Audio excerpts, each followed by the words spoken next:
Sir, point of order 352. Rules to be observed while speaking. A member while speaking not refer to any matter of fact with a judicial decision is pending. Make preferential personal reference by way of making. Okay. Sir, please expurge. Please 352 के अनुसार बोलोगे? बोलो, तय करो सदन में, सब तय कर लो। 352 के तहत बोलोगे, मैं सदन 352 के तहत चला दूंगा। नाराज नहीं हो रहा, मैं नाराज नहीं होता हूं। मेरे को माननीय सदस्य रूल बता रहे हैं, तो रूल की किताब बता रहे हैं, तो मैं भी चाहता हूं रूल की किताब से चलो। तो 352 के रूल के अनुसार से सदन चलेगा क्या? चलाना चाहते हो? बताओ। Sir, I raised a point of judicial.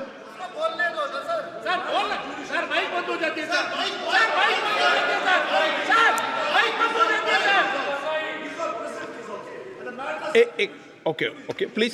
Okay अभी नीट का विषय भी अदालत में चल रहा था, फिर क्यों उठा रहे थे?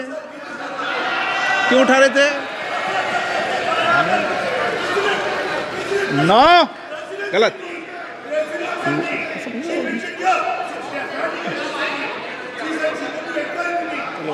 अच्छा, माननीय सदस्य, नीट का विषय अभी सुप्रीम कोर्ट में नहीं चल रहा, फिर क्यों उठा रहे थे आप? नो, अनुराग ठाकुर जी। माननीय अध्यक्ष जी, धन्यवाद। माननीय अध्यक्ष जी, मैं कह रहा था कि ये प्रयास कर रहे थे कि 99 सीटें ही 240 से ज़्यादा होती हैं। अभी इनका आंकड़ा, इनको मुबारक। लेकिन मैं एक बात तो देश के सामने और आपके माध्यम से सदन को जरूर बताना चाहता हूं। कांग्रेस मात्र 328 सीटों पर चुनाव लड़ी थी, क्योंकि हमारे ऊपर प्रश्न खड़ा करते हैं। जब राष्ट्रपति भाषण में आया कि स्थिर और स्पष्ट बहुमत मिला, तो उन्होंने बहुत हल्ला किया।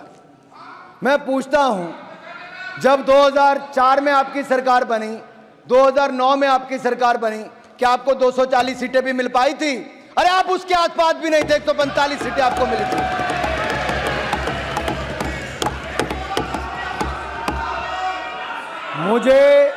मुझे जितना मजबूर करोगे, कांग्रेस की उतनी परतें खुलती जाएंगी। कांग्रेस, अब माननीय अध्यक्ष जी, ये लड़े ही मात्र 60% सीटों पर थी। ये देश की सबसे पुराना राजनीतिक दल मात्र 60 सीटों पर चुनाव लड़ा, 60% सीटों पर, 328 सीटों पर, और उनमें से भी 70% सीटों पर कांग्रेस हार गई। जनता ने इनको नकार दिया है। 328 सीटों में से 229 सीटों पर कांग्रेस की हार हुई है। जनता ने आपको नकार दिया है। एक तो लड़ाई 60% सीटों पर, उसके बाद 70% सीटों पर हार गए। और यही नहीं सर, जब कोई पार्टी अपना स्टैंडर्ड इतना लो सेट कर लेती है और बिलो एवरेज परफॉर्मेंस आती है, तो उसको वो भी ओवरवेलमिंग लगता है। लेकिन मैं अपने कांग्रेस के मित्रों से कहना चाहता हूं, आप कुछ भी पालो, पर गलत फहमी मत पालो।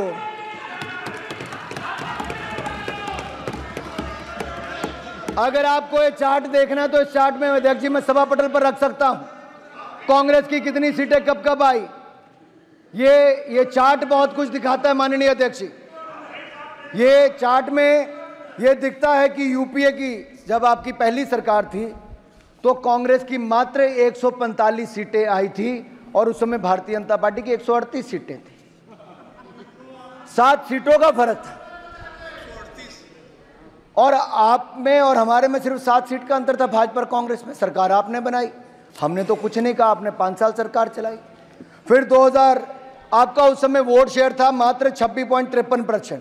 2009 में यूपीए की सरकार फिर आई, आपकी 206 सीटें आई। लेकिन आपके लिए वो स्थिर सरकार थी, आपके लिए वो कांग्रेस की सरकार थी, स्थिर सरकार थी। लेकिन नरेंद्र मोदी जी के नेतृत्व में भारतीय जनता पार्टी 282 सीटें जीतकर 2014 में 1984 के बाद पूर्ण बहुमत की सरकार किसी ने बनाई, तो हमने भारतीय जनता पार्टी एनडीए की सरकार बनी। और 2019 में 303 सीटें केवल भारतीय जनता पार्टी ने जीती, और हमारा वोट शेयर भी पहले से ज्यादा बढ़ा। और मैं कहना चाहता हूं माननीय अध्यक्ष जी, 31% vote share Bharatiya Janata party का 2014 में था और 37.36% वोट शेयर हमारा 2019 में था और कांग्रेस का वोट शेयर मात्र 19.39% था, मात्र 19.39%। और इस बार भी हमारा वोट शेयर 36.56% है और 240 सीटें जीतकर और गठबंधन को पूर्ण बहुमत और स्पष्ट बहुमत मिला है।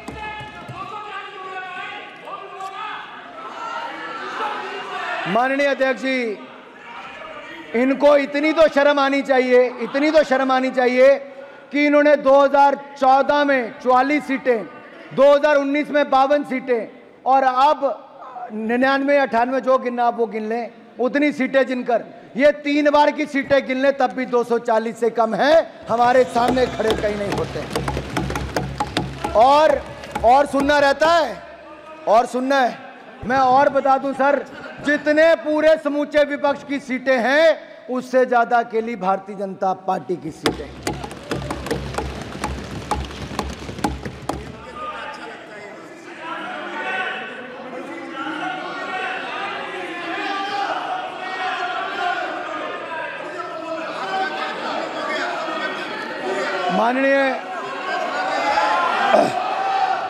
माननीय अध्यक्ष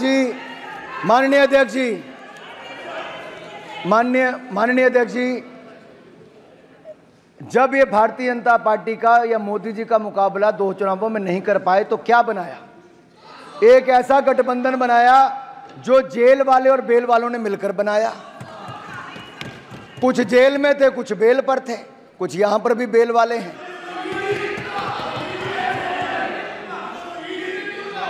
माननीय अध्यक्ष जी, इतना ही नहीं, इनकी पूर्व की सरकारों में जहां कितने ही घोटाले हुए, 2G घोटाला, कॉमनवेल्थ खेल घोटाला, कोयला घोटाला, अंतरिक्ष घोटाला, देवास घोटाला, सबमरीन घोटाला, घोटाले पे घोटाला हुआ, अगस्ता वेस्टलैंड घोटाला हो, नेशनल हेरल्ड घोटाला हो, कोई घोटालों की कमी नहीं छोड़ी। इन्होंने अपने सहयोगी भी चुने तो शराब घोटाले वाले चुने, जमीन घोटाले वाले चुने, रिवर फ्रंट घोटाले वाले चुने, और तो और वो सब चुने जो जेल और बेल पर थे। माननीय अध्यक्ष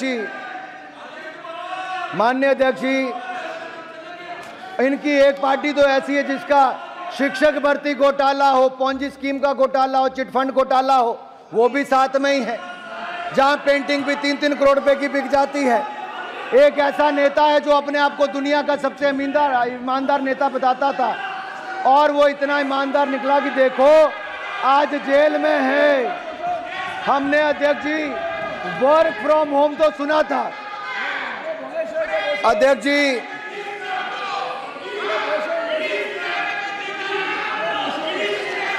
माननीय अध्यक्ष जी, हमने वर्क फ्रॉम होम तो सुना था, वर्क फ्रॉम जेल देखने का अवसर भी इन लोगों ने दिया कि जेल से सरकार कैसे चलती।